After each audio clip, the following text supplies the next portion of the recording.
안녕하십니까. 주리세 채널 최인용 세무사입니다. 여러분, 상속을 우리가 준비를 하는 게 아니기 때문에 갑자기 벌어지게 되는 경우가 많죠. 그래서 상속을 할 때 갑자기 상속세를 마련을 해야 되는데 상속세가 금액이 굉장히 크잖아요. 그래서 상속세를 낼 돈이 준비가 안 됐다면 어떻게 할 거냐라는 고민을 상담을 하다가 접하게 됩니다. 상속세 신고할 때요, 분납이라는 제도와 연부연납 그리고 물납이라는 제도가 있는데 이런 내용들에 대해서 한번 오늘 살펴보도록 하겠습니다. 상속 신고와 상속세 납부 재원 마련이라고 하는 프로세스를 보면요, 상속이 개시가 되고 나서 여러분들 재산 파악을 하고 거기에 따른 상속 신고를 하고 상속세 납부를 한다고 그랬죠. 그런데 이 상속세 납부는 6개월 이내에 신고하고 납부가 이루어져야 되기 때문에 재산이 부동산으로만 이루어져 있으신 분들은 굉장히 세금을 많이 낼 수가 있습니다. 그래서 상속세 납부 어떻게 할 거냐, 여기에 대해서 살펴보도록 하겠습니다.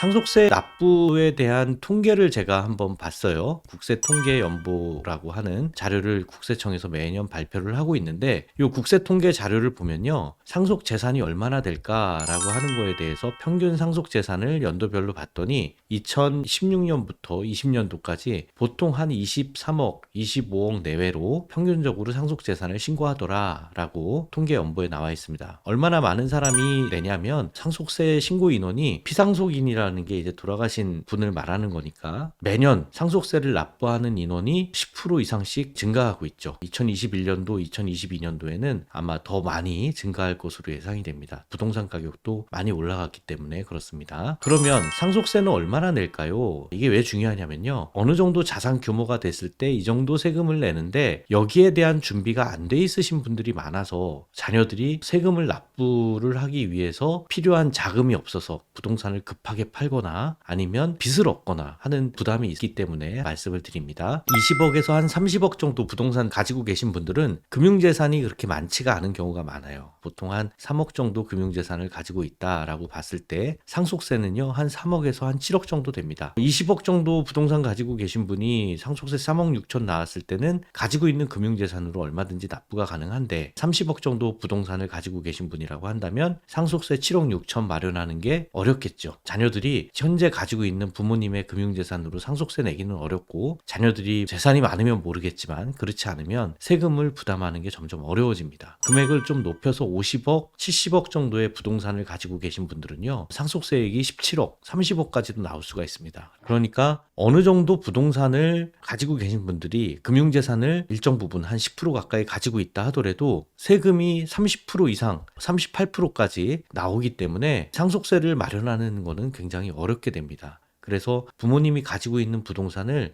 어쩔 수 없이 처분해야 되는 경우가 많을 수 있죠. 특히 100억이나 500억대로 상속세 재산이 올라가는 경우에는 세금 비율 보세요. 41%, 48%까지 올라가죠. 상속세를 미리미리 얼마나 납부를 할 수 있을지를 준비하는 것은 가족들한테는 굉장히 중요한 문제입니다. 삼성가도 상속세 납부 재원이 어려워서 연부연납을 신청을 하고 거기에 따른 주식을 매년 아마 팔고 있는 것으로 보여지고 있어요. 우리가 상속세에 대해서 납부를 어떻게 할 거냐, 한꺼번에 낼 돈이 없는데 일시납으로 내면 좋겠지만 그게 안 되는 경우는 어떻게 할 거냐에 대해서 분납하고 연부연납을 조금 더 자세하게 설명드리도록 하겠습니다. 분납이라고 하는 거는요, 일시납이 이게 원칙적으로 상속세는 그렇게 내야 되는데 한 번에 낼 수가 없어서 두 번에 걸쳐서 두 달에 나눠서 내라라는 걸 분납이라고 하고, 장기간에 걸쳐서 5년 이상 나눠내는 거를 연부연납이라고 합니다. 이 연부연납이 올해 2021년도에 세법이 개정됐어요. 좀 이따가 보여드릴게요.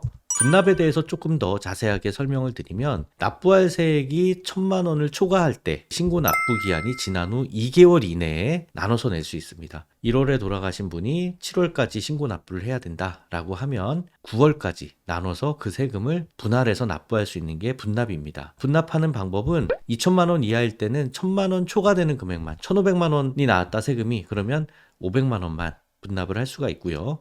2,000만 원이 초과하는 금액은 50% 이하의 금액을 분납할 수 있습니다. 4,000만 원이 나왔다 그러면 반반 나눠서 2,000만 원을 나눠서 낼 수 있다는 거죠. 분납은 어렵지 않아요, 여러분. 상속세 신고할 때 신고 서식에 분납할 금액을 적어서 내도록 되어 있습니다. 별도로 허락을 받거나 이런 건 아니고요.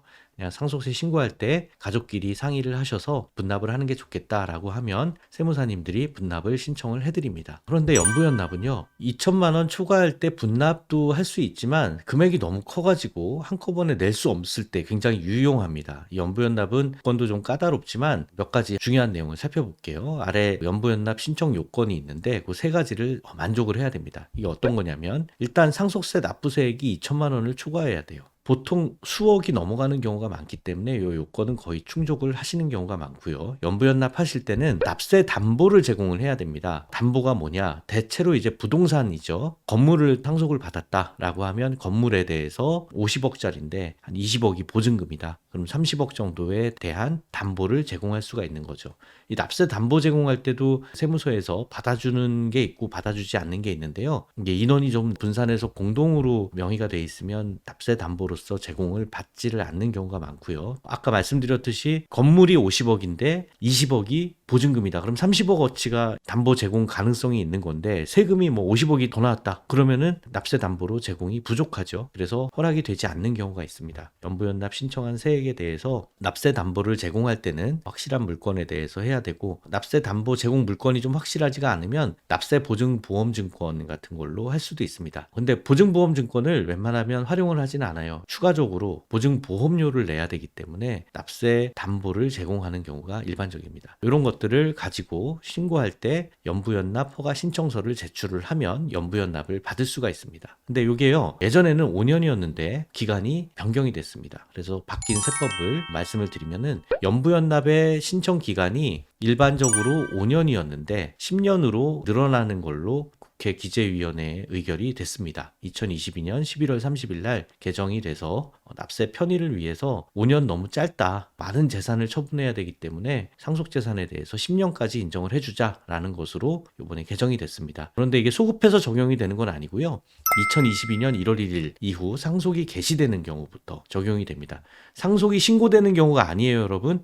2021년도에 하반기에 돌아가신 분들은 2022년 1월 1일 이후에 상속 신고를 하는데 신고가 아니라 상속이 개시되는 경우부터 적용이 된다. 10년간 적용이 된다라고 생각을 하시면 되겠습니다. 연부연납 허가 신청서를 작성을 하면요, 5회든 10회든 나눠서 이렇게 허가 신청서를 작성을 할 수가 있고요. 납부 예정세액을 처음에 한 번 내고 5번에 걸쳐서 나눠낼 수가 있는 거잖아요. 5년이면 5번, 10년이면 10번에 걸쳐서 총 11번에 걸쳐서 나눠낼 수가 있는데 납부 예정세액은 1,000만 원이 넘도록 이렇게 설정이 돼야 돼요. 거기에 대해서는 세금을 좀 늦게 내는 거기 때문에 이자를 내죠. 연부연납에 대한 가상금리로 이자율을 내는데 그 이자율이 2021년 최근에 1.2%로 굉장히 낮은 금리 수준으로 납부를 하도록 돼 있습니다. 요거는 일종의 변동금리 성격이다. 자동으로 적용이 된다라고 생각을 하시고요. 예전에 신청하셨던 분들 중에 1.6%, 1.8% 이렇게 신고를 하셨던 분들이 이율이 너무 높아서 좀 낮은 율로 적용받고 싶다 하는 경우에는 다시 낮게 낼 수 있도록 신청을 하는 그런 방법도 있습니다. 오늘 여러분